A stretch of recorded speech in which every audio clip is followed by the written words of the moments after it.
Hello, this is Dr. Gardner. We're going to be talking about calculations that involve the concept of moles in this tutorial video. Now, I want you to realize that there's a few skills you really need to have developed before we start talking about the calculations in this video, so you should go back and look at our previous lessons on Avogadro's number and how that relates to numbers of particles related to the concept of a mole. You need to understand that concept before you look at this set of calculations, or you may consider yourself somewhat lost. Okay, so first of all, you need to have memorized, or you should be memorizing, Avogadro's number. So remember, Avogadro's number, which we'll show as a capital N subscript A sometimes to indicate Avogadro's number, is equal to the number 6.022 times 10 to the 23rd in scientific notation. This will represent in the calculations in this video numbers of particles, either atoms, ions, or moles that we're discussing. So you need to have that number down. If you haven't finished memorizing it yet, you might want to write that down right now before we continue on with the lesson. Now, you also need to understand that when we talk about mole quantities, we realize that 1 mole stands for Avogadro's number worth of particles or objects. So if I have say I have a mole of water molecules, I mean I have 6.022 times 10 to the 23rd water molecules that I'm talking about. So you need to understand that concept that we discussed in our previous lesson. The third skill that you need in order to understand all of the calculations in this discussion today will be how to calculate formula mass, molecular mass, or molar mass by using your periodic table to find the masses of different atoms of different elements. And realize that if you have a mole quantity, this scales up to grams per mole for the value for those molar masses. So you need to be very comfortable with determining molar masses and molecular masses in order to do the calculations in this video and to be prepared for the homework assignments. Now, here's the calculations we'll be looking at specifically today. We'll be looking at how to convert from mole quantities of a substance to numbers of atoms or ions or molecules or particles in that substance. We'll also be looking at how to do the reverse calculation. If I'm given the number of atoms, ions, molecules, or particles I'm talking about, I'll be able to use Avogadro's number to determine the number of moles. Then we'll consider how to convert from moles to grams by using molar mass. And then we'll also practice doing the reverse calculation from going from grams to moles using molar mass. At this point, we'll apply all of those sets of skills in order to convert all the way from numbers of particles, whether they're atoms, ions, or molecules, to gram quantities, where we'll have to use Avogadro's number and the molar mass of the substance you're looking at. And then we'll do the reverse calculation where we take the grams of a substance, convert to moles, and convert from moles to the number of ions, or molecules that we're looking at. We'll also have a few extra concept questions. You may not have enough time to go over these in your classroom today, but if you could watch the extra concept problems at home in order to get a little more practice and see a few more examples, you may find them quite useful.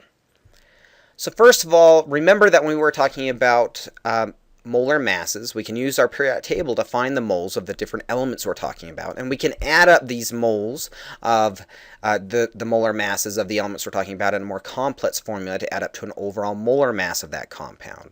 So if I'm looking for the molar mass of sulfur, remember I can look at the periodic table and find it's 32.07 grams. That should be the number underneath your element symbol.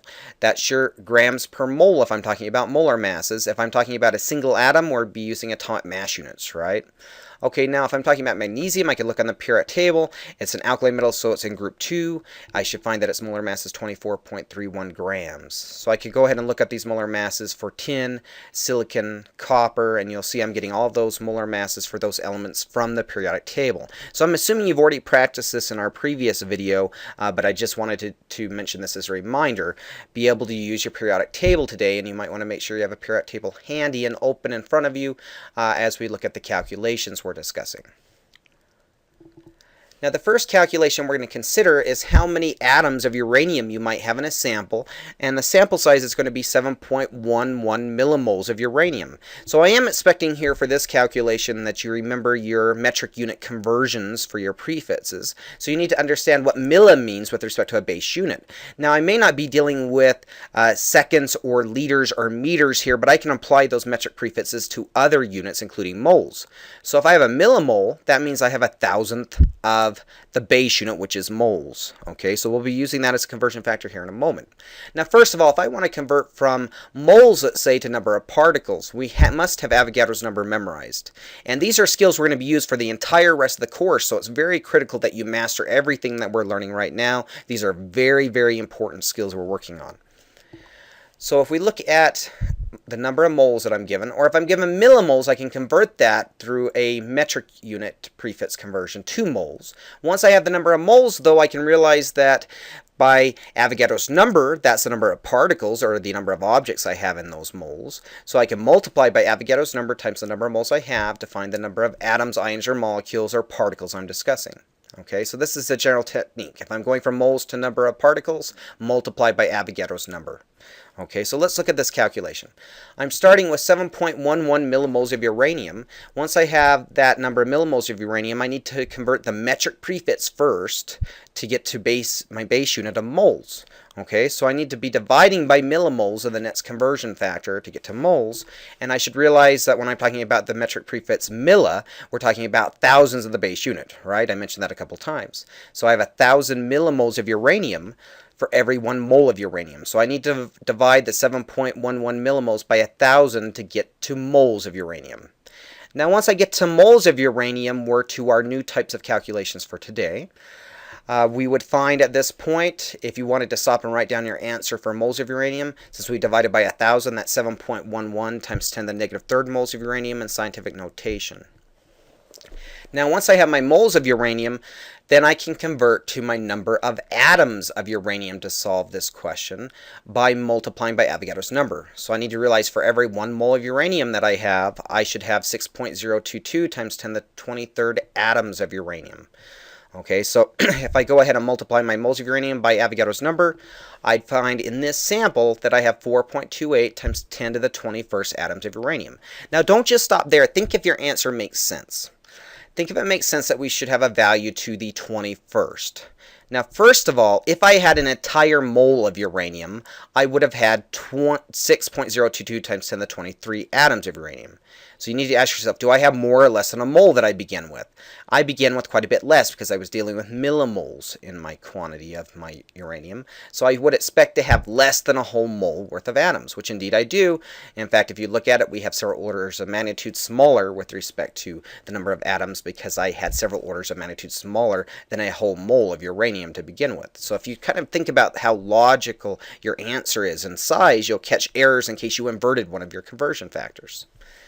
Okay, so now that we've been able to do this calculation, let's consider converting from numbers of particles, let's say molecules next, to moles. So let's try that. So here's our next question. How many moles of dinitrogen trioxide would you have if I told you that you had a container filled with 4.66 times 10 to the 27th molecules of dinitrogen trioxide? Okay, so I'm just doing the calculation in the reverse direction now. Now, whenever I want to convert from number of particles, whether they be atoms, ions, molecules, or whatever objects I'm talking about, if I want to convert to moles, I need to divide by Avogadro's number. So try to remember that. Going for numbers of particles, 2 moles, you divide by Avogadro's number. If you're going from moles to the number of particles, you multiply by Avogadro's number. Okay, so let's set up this calculation. I'm going to begin with the number of molecules, or the number of particles we were given in a question. So I started with 4.66 times 10 to the 27th molecules of dinitrogen trioxide. Now I might stop here for a second and think about how many molecules I have. And I might ask myself, is this more or less than a whole mole quantity? You should recognize since I have times 10 to the 27th and your moles of particles are to the 23rd, I have more than a whole mole here. In fact, I have quite a few moles worth of molecules in this case. So to convert to number of moles, I divide by Avogadro's number. So I divide by 6.022 times 10 to the 23rd molecules of dinitrogen trioxide. That's how many molecules of dinitrogen trioxide I would have if I had a whole mole. Okay, since I have a larger exponent here, I'm predicting I'm going to have more than a whole mole worth of molecules. And in fact, I have 7,740 moles of dinitrogen trioxide. I have 3 significant figures here, so I put it in scientific notation as being 7.74 times 10 to the 3rd moles of dinitrogen trioxide. I have a large number here for number of moles because I had many more than a single mole with respect to the size of the number of particles that I begin with. So the answer makes logical sense. So stop and think if your answers make sense, because you can often catch your own mistakes in case you were to invert a conversion factor, as I've said before. Okay, so far we've learned how to convert from moles to number of particles by multiplying by Avogadro's number, and we learned to go in the reverse direction, converting numbers of particles, whether they're atoms, ions, or in this case molecules, back to moles by dividing by Avogadro's number. So I should be very comfortable doing both sets of conversions. We also saw in our previous problem that you might have a metric unit conversion in some cases tacked onto the beginning of a problem as one additional step. So you have to be comfortable with your metric system conversions. Okay, now let's consider if I want to find the number of grams in a sample. Now when I'm converting from molar quantities, even if there's a metric prefix involved, to grams, don't use Avogadro's number. I find students are so excited that they have Avogadro's number memorized that they try to use it all the time even when they're not supposed to. Here I do not need to use Avogadro's number. I'm not relating to individual number of particles. I want to convert from moles to grams. To do so, I need to use a molar mass. So I'm going to look to the periodic table to find the molar mass for iron. If I look at my periodic table, I find the molar mass for iron would be 55.85 grams per mole. Everybody look at the periodic table and make sure you can see that iron's molar mass is 55.85 grams per mole. Okay, so you can see now that we're dealing with that many grams per mole that we can relate molar quantities now to grams. I'm not using Avogadro's number at all here, right? So here's my plan of attack. To convert from moles to grams, I'm going to multiply by the molar mass, or by my formula mass, or by my compound's mass in grams per mole in order to convert from moles to grams. Now, if I have a metric prefix, I have one additional step at the beginning of my calculation. I just need to convert from the metric prefix to the base unit, so from here from kilomoles to moles. So I have 8.9 kilomoles of iron, and I want to convert that to grams of iron. Okay, so 8.9 kilomoles of iron, the metric prefix kilo is going to have a conversion of 1,000 of the base unit moles for every 1 kilomole. Okay, so 1 kilomole is 1,000 moles of iron. Okay, so once I get to moles, I find that I have 8.9 times 10 to the third moles of iron. I can use the molar mass of iron to calculate the number of grams. So I'm going to multiply by the molar mass of iron. Every 1 mole of iron, to cancel my moles, I put that in the denominator for my next conversion factor, is going to be 55.85 grams of iron. Remember where I got this value? I told you to look at the periodic table. So I got that value from the periodic table. It was a very simple calculation to find molar mass here because I was talking about an element rather than a more complex compound. If you had a more complex compound, we'd find the molar mass by adding up the numbers of atoms of every type in that formula to get an overall mass in grams per mole. We'll do that here in a little bit. Okay, so if I go ahead and take my moles of iron that I just calculated and multiply by the molar mass of 55.85 grams of iron for every 1 mole, we'll find that we would have 5 times 10 to the 5th grams of iron. It's such a large value because we had a large number of moles of iron in this case, since we were dealing with kilomoles to begin with. Okay, so the answer makes logical sense with respect to its magnitude. Okay, so we just learned how to convert from moles to grams. I bet you can guess that next we're going to go ahead and try to convert from grams back to moles. Since I multiplied by molar mass to convert from moles to grams, I'm going to divide by molar mass to convert from grams back to moles. So let's do a problem like that.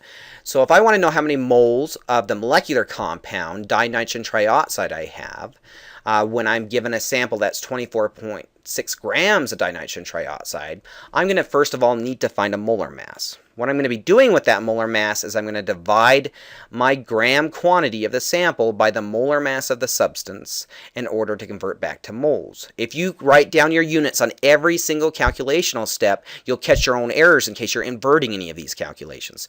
The most common mistakes I see students do is they end up getting impatient or lazy or overconfident, and they don't write all their steps down and they don't show all of their units. Okay, if you show all of your units and make sure they cancel, you can usually get all of your calculations correct by setting up everything carefully. Yes, it takes you a few seconds longer, but it saves you a lot of time and potentially a lot of points that you might have missed on assignments or exams. So please write down everything.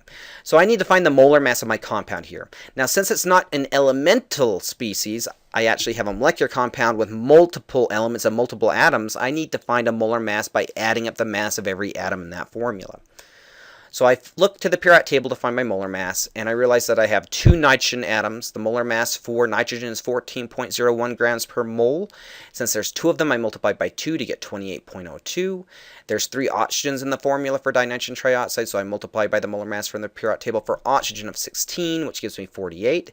So I add 28.02 plus 48 to give me 76.02 grams of dinitrogen trioxide for every 1 mole of dinitrogen trioxide. So this is my molar mass for this molecular compound. So I had an additional step to find those molar masses. You need to keep practicing finding molar masses for the compound formulas that we look at in the course. I'm going to assume that fairly soon you're going to be able to do that really readily, and I won't be reminding you on how to calculate them. I'll expect that you can do them once you see the formula. Okay, so once we have the molar mass, I can go ahead and take my grams of dinitrogen trioxide, my 24.6 grams of dinitrogen trioxide. I'm going to want to divide by molar mass. That's because I need to divide by grams to cancel my units. That would help remind me to put the molar mass in the denominator. So I'm dividing by 76.02 grams of dinitrogen trioxide. And I know that's how many grams I have for every 1 mole of dinitrogen trioxide. So if I divide by that molar mass, I can already tell before I even put this in a calculator by looking at it that I have less than a mole. In fact, I have a little less than a third of a mole of dinitrogen trioxide because I have a less than a third of the number of grams required to give me a mole. If you're thinking about that, you'll be able to determine your answers even before you write them down. So in this case, as we predicted, once we calculate the number of moles of dinitrogen trioxide, we have a little less than a third of a mole. We have 0.324 moles of dinitrogen trioxide. Okay. Now that we've learned how to convert from number of particles to moles, or from moles to numbers of particles, and we've learned how to convert from moles to grams, or from grams to moles, we should be able to combine everything we've seen so far. Let's try converting from number of particles, let's say number of atoms of a sample, all the way to gram sizes of that sample. Okay, so we're going to combine multiple steps with the different techniques we've learned. If you need to go back and review at home the previous steps to these techniques until you feel comfortable with them before you try these more complex examples with more steps to the calculations. Okay, so if we consider that I have grams of iron in this case that I'm interested in, I tell you that there's 5.43 times 10 to the 19th atoms of iron in a sample I'm looking at, and I'd like to know how many grams of iron in that sample. So let's consider the technique that we've learned so far. Realize that moles are the center of our calculation universe. If I can convert from the number of particles to moles, we should know how to convert from moles to grams from what we've already been looking at. Okay, so I know how to convert number of particles to moles already. We've been doing that. Convert from number of particles to moles, we divide by Avogadro's number by 6.022 times 10 to the 23rd to convert from particles to moles. To convert from moles to numbers of grams, I'm going to multiply by the molar mass of the sample. Since this is a simple elemental species, I can get the molar mass by looking at the periodic table for iron as being 55.85 grams per mole. Okay, so let's start with my number of atoms to set up my calculation. 5.43 times 10 to the 19th atoms of iron. Ask yourself this question: do I have a full mole or not of iron just by glancing at this number? Hopefully you recognize that my exponent is less than the 23rd. So that indicates I have less than a complete mole of iron. So I should hopefully be able to predict that even before I do my calculation. Now once I know the atoms of iron, I can divide by my Avogadro's number, which tells me there's 6.022 times 10 to the 23rd atoms of iron for every 1 mole of iron. Okay. That tells me that I have 9.01 times 10 to the negative 5th moles of iron. I expected it to be a small number because I had such a small exponent in comparison to the 23rd for my Avogadro's number. I had several orders of magnitude smaller, so I end up with about 4 orders of magnitude smaller for the number of moles of iron. 9.01 times 10 to the negative 5th moles of iron. Now you notice that you could definitely write down your answer for each one of the steps in these calculations. You don't have to daisy chain the whole set of calculations if you don't want to. You could stop after each calculation, write your answer down, and then continue. So that's kind of what I'm showing you by giving you these intermediate answers. Okay, once I know the moles of iron, though, I can convert from moles of iron to number of grams of iron by multiplying by the molar mass. So to go from moles to grams, I multiply by the molar mass. If I always write our units down, I'll be sure that I'm remembering that I should multiply here because that's the only way I'm going to get the right units. So I know for every 1 mole of iron, so I put 1 mole of iron in the denominator, there's going to be 55.85 grams of iron. Remember, I got this mass for iron from the periodic table. This is its molar mass. So if I check all my units, my atoms of iron cancel, my moles of iron cancel, and I'll end up with units of grams of iron if I'm keeping track of everything. Again, like I've said before, students tend to make the mistake of being overly confident and not writing their units down, and that's when they miss problems that they could have corrected on their own if they had just checked the units and taken a few more seconds to write out their work. So please write out your work or you'll be hearing from me when I don't see it. Okay, so if I go ahead and multiply by my molar mass, I find that I have 5.04 times 10 to the negative third grams of iron. Now, I knew I had less than a mole of iron, so I'm not surprised to have a gram quantity that's less than 55.85 grams of iron. If I had a full mole of iron, I'd expect to have 55.85 grams. If I had 2 moles of iron, I'd have twice this. Since I had quite a bit less than a full mole of iron, as we calculated in our first step, we aren't surprised at all to have a small gram quantity for the amount of iron. So I should logically think about my answer. That'll help me catch in case I've inverted some of my calculations. Okay, so now we've been able to do a two-step calculation, so you should pat yourself on the back. You're doing a good job if you're following this well. Let's go ahead and convert the other direction. Let's find, well, in fact, let's add one more step to this. Let's do a calculation very similar to this. Let's take the number of particles, convert to moles, and then to grams, and let's throw a metric prefix into the mix. Let's try converting from grams to number of milligrams at the end of this calculation. Okay, so my next question is, how many milligrams of iron are there in the same sample of 5.43 times 10 to the 19th atoms of iron? Okay, so I'm going to convert from grams to milligrams. That's my additional step now. We're using the same technique. We're converting from the number of particles to the number of moles by dividing by Avogadro's number. We're multiplying by molar mass to convert from moles to grams. So the first part of the calculation is identical to what I showed you on the previous slide. I go ahead and divide by Avogadro's number to give me my number of moles of iron as we calculated previously. I multiply by my molar mass to find the number of grams of iron, 5.04 times 10 to the negative third grams of iron. So that's identical to our previous example. What we're doing is adding one more step to the calculation, and hopefully you'll be comfortable doing this. You're going to combine your knowledge of the metric system prefixes, which is why I had you practice so many of those problems.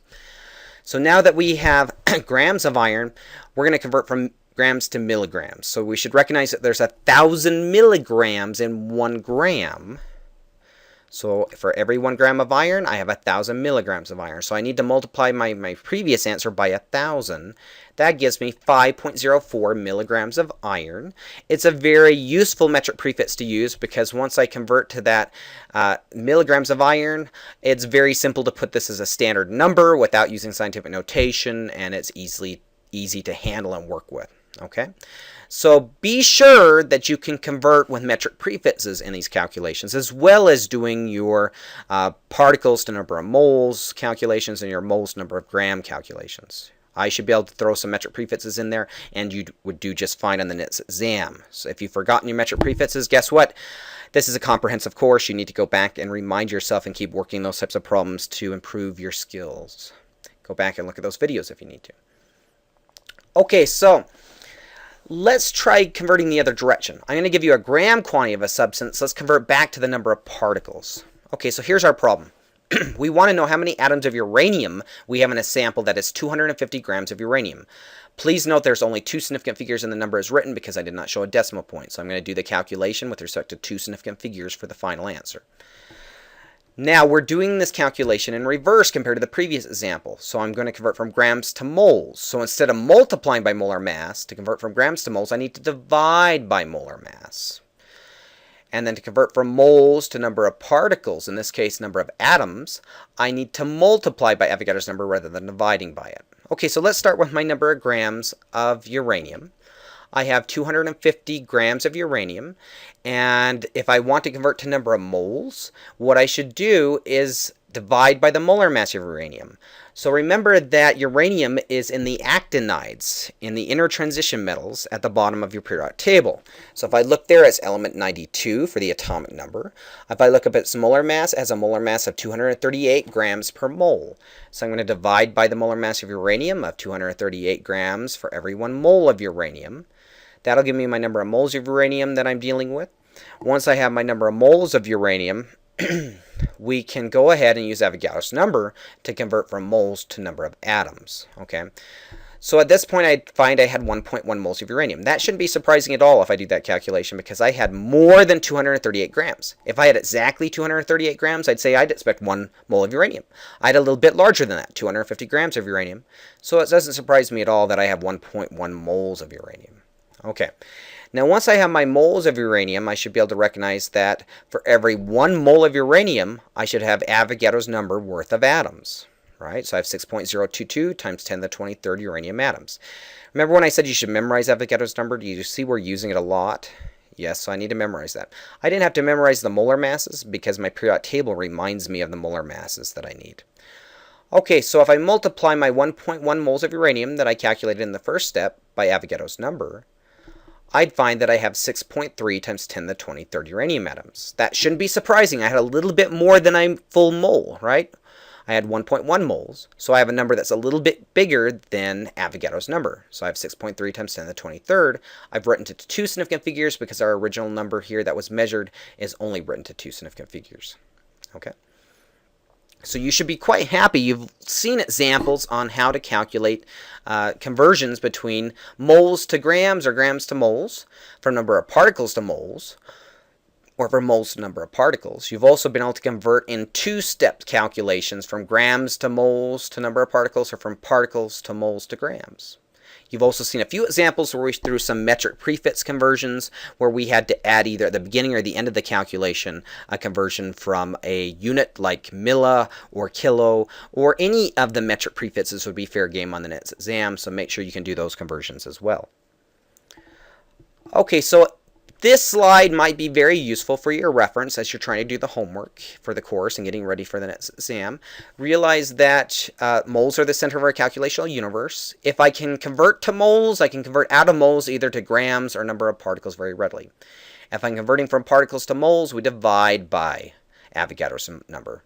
If we convert from moles to grams, we multiply by molar mass.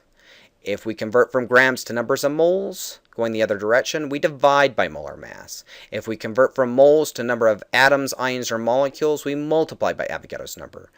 You can also always write your units down, and they will help remind you if you should be multiplying or dividing by these numbers in this conversion. But this would be a very useful relationship to remember. If you need to, on the next exam, be able to write this down, whether you should be multiplying or dividing, and that will help you. But hopefully this will become intuitive as you start looking at units and do quite a few of these conversion calculations.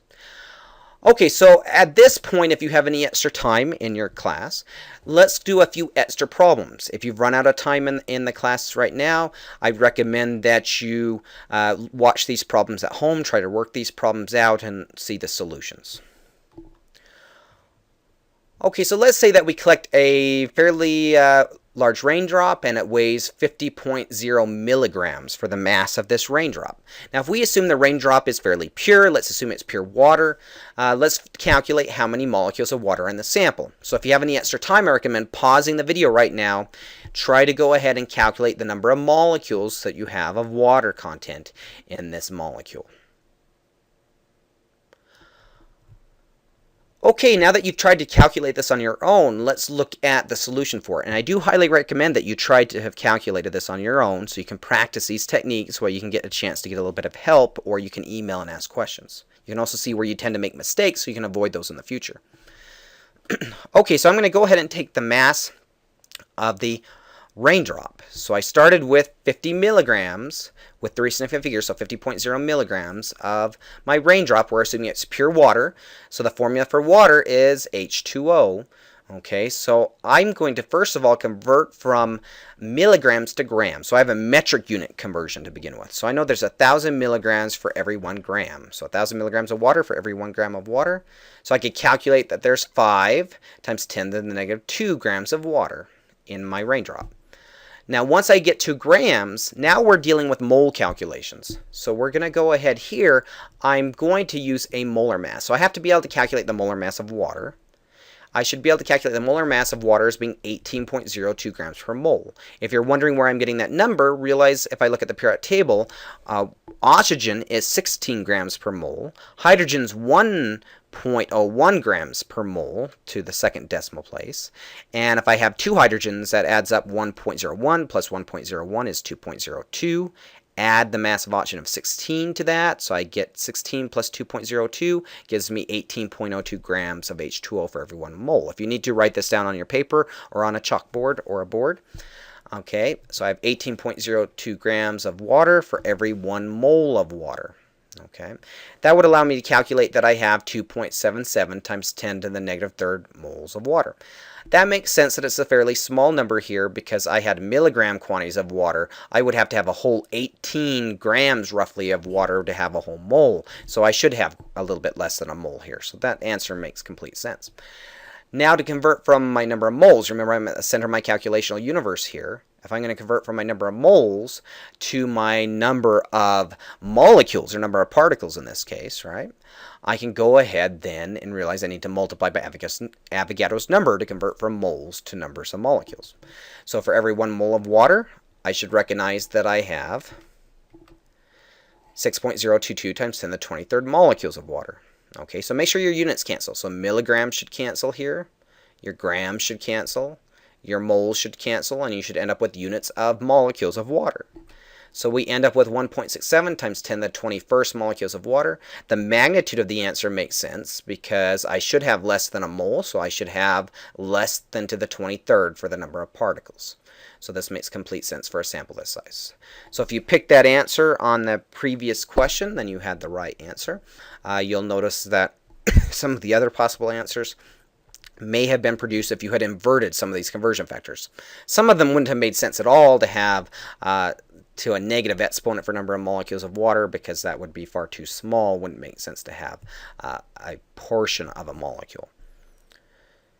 Now that you've worked this problem, let's consider how to relate formulas of compounds to moles as well. So let's consider if I have another compound. We're going to be looking at an ionic compound rather than a molecular compound now. I know this is ionic because I have a cation paired with an anion. In this case, the cation is a metal, which is commonly what we would see, but not 100% of the time is it a metal. But I have the copper 2 cation paired with the sulfate anion. Hopefully you still remember your naming rules. Now once I consider that I have 2 moles of copper 2 sulfate, let's go ahead and find out how many formula units that would have.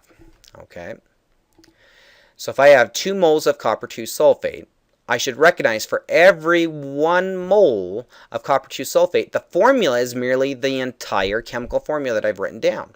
So 1 mole of copper 2 sulfate has just 1 mole of formula units in it. Okay, it's just a 1-to-1 relationship. Basically, I'm kind of repeating myself here because hopefully we'd recognize that's a true statement and we normally wouldn't even bother writing that down. Okay, so if I know I have 1 mole of formula units and I want to know how many actual formula units I have, I want to multiply by Avogadro's number. 1 mole of formula units would have 6.022 times 10 to the 23rd formula units. So I'd have, since I have 2 moles, 2 times Avogadro's number, meaning I'd end up with 1.2 times 10 to the 24th formula units. So that should seem pretty self-evident, I hope. When I'm dealing with the formula units, that's just what I've written down for whatever my compound formula would be. Now let's consider components of the formula. The first couple of calculations here might seem redundant, but I'm trying to make a point once we get to oxygen. Okay, so if I want to know how many copper atoms are in 2.0 moles of copper 2 sulfate, it's useful to write a conversion factor relating copper atoms to the formula of the compound I'm looking at. Now remember, if I don't show a subscript after copper or sulfur, we assume the subscript's a 1, that there's only one of those atoms or ions present in the formula. So if I have 2 moles of copper 2 sulfate, I could write the following conversion factor. 1 mole of the copper 2 sulfate formula would have 1 mole of copper atoms because there's only 1 copper atom in the formula, right? 1 mole of copper atoms for every mole of the formula units. Since it's a 1-to-1 relationship, it should give us the same answer we saw before, but I recognize there's 1 mole of copper atoms. There's going to be Avogadro's number worth of copper atoms. So I'm going to end up with 1.2 times 10 to the 24th copper atoms. That makes complete sense, right? Every formula unit should have 1 copper atom in it because the subscript's a 1, so I should have the exact same number of copper atoms. Now let's consider sulfur. If I have 2 moles of copper 2 sulfate and I want to know the number of sulfur atoms, well, the calculation should look very similar. I have 2.0 moles of copper 2 sulfate. 1 mole of the formula has 1 mole of sulfur atoms. This is looking very similar, isn't it? It's going to change up in a minute, but just stick with me for a moment. Now, once we have 1 mole of sulfur atoms, we know we have Avogadro's worth of sulfur.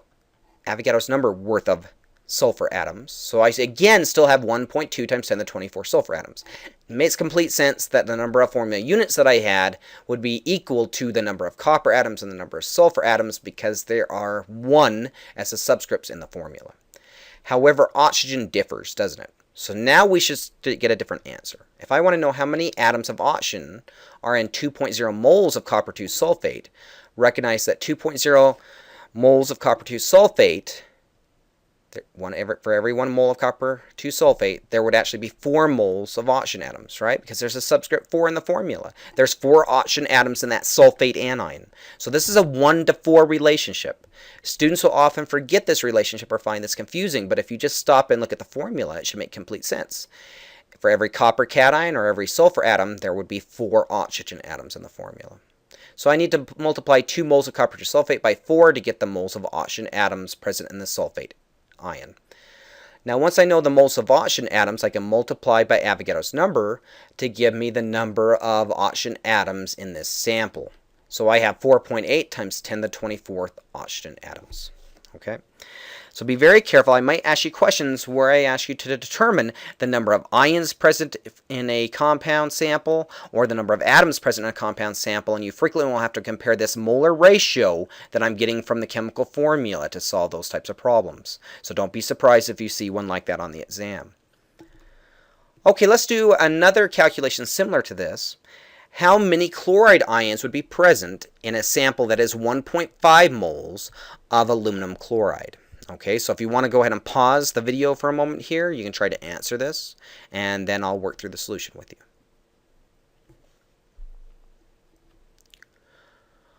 Okay, so once you've tried to answer this, let's set up the calculation. We know we have 1.5 moles of aluminum chloride. We should also recognize for every 1 mole of aluminum chloride that we have 3 chloride ions. Okay, so I need to multiply by 3. The formula tells me there's 3 of these chlorines for every aluminum cation. So I have 3 chloride ions. So I multiply 1.5 by 3. I'd have 4.5 moles of chloride ions. So be careful. The question doesn't ask me for moles of chloride ions. It asks me for the number of chloride ions, or how many chloride ions. So that's a hint. I need to multiply by Avogadro's number. Every 1 mole of chloride ions would have 6.022 times 10 to the 23rd Avogadro's number worth of chloride ions. So we end up calculating 3 times Avogadro's number times 1.5 moles to give us 2.7 times 10 to the 24th chloride ions. Okay, so again, I'm showing you how I can use the formula in cases like this to relate to moles or particle numbers of one component of the formula, the chloride ions in this case. Let's just do one more example of this to try to help you really master this concept. Okay, so let's ask ourselves this question. How many oxygen atoms are in 3.3 moles of iron 3 perchlorate? Now this question has one more level of difficulty because I'm giving you the name of the compound, which in order to solve the problem, I'm going to have to be able to write the formula. So these are skills we've learned before. I don't want you to forget. So sometimes we're throwing them back into the mix again to try to solve problems related to them. So I need to write, first of all, the formula for iron 3 perchlorate. So if I remember that the iron cation, in this case the Roman numerals remind me it can have a variable charge, but in this compound it has a charge of a +3, I can write it down as iron with a 3+ charge. I next want to write down the formula for the anion, which is perchlorate. So I need to remember that perchlorate has 1 more oxygen than chlorate because of that per as a prefix. So the perchlorate formula is ClO4. The charge is the same as chlorate, it's a -1. So if I look at the formula for the cation and the anion in the formula, I realize I cannot have a formula with only 1 of each. To balance charge, I'm going to need multiple perchlorate anions. So I need 3 perchlorate ions to balance the charge on the iron 3 cation. Okay, that would give me a total of 3 minus from all 3 of them, -1 charges on all 3 perchlorates. So if I write the formula for this, you should remember when I have a polyatomic oxoanion like this that I have multiple of, I put brackets around it, and outside the brackets I indicate how many of those are present. So I write the compound formula for iron 3 perchlorate as Fe, left bracket, ClO4, right bracket, subscript 3. So that shows me I have 3 of the perchlorates. Okay, so once I have the correct formula, I should be able to do this calculation. So if I have 3.3 moles of iron 3 perchlorate then I can recognize 3.3 moles of iron 3 perchlorate would have a relationship to how many oxygen atoms are in the formula. If you look at this, the 3 outside of the brackets affects everything inside the brackets. So if I want to know the number of chlorine atoms, it's 3 times 1. I have 3 chlorine atoms in the perchlorate. I also have 3 times 4, or 12 oxygen atoms. That should make sense because I have 4 oxygen atoms from the first perchlorate, 4 from the second, 4 from the third. So there's 4 plus 4 is 8, plus 4 again is 12. So if I look at this, there's 12 oxygen atoms in this compound formula for every formula unit. So there's my conversion factor. 1 mole of iron 3 perchlorate has 12 moles of oxygen atoms. Okay? So if I multiply 3.3 moles of the compound formula by the 12 moles of the oxygen atoms that I know from the formula for every 1 mole, I get 39.6 moles of my oxygen atoms. Once I know my number of oxygen atoms, I can convert from moles of oxygen to number of atoms of oxygen by multiplying by Avogadro's number, 6.022 times 10 to the 23rd, to give me 2.4 times 10 to the 26 oxygen atoms. Okay. So now that hopefully we've gotten closer to mastering the number of atom calculations from part of a formula rather than the whole formula at once, you should be able to do most of the homework problems. If you have any, if you need any help or have any issues, please send me an email. Thank you very much. Have a great day, everybody.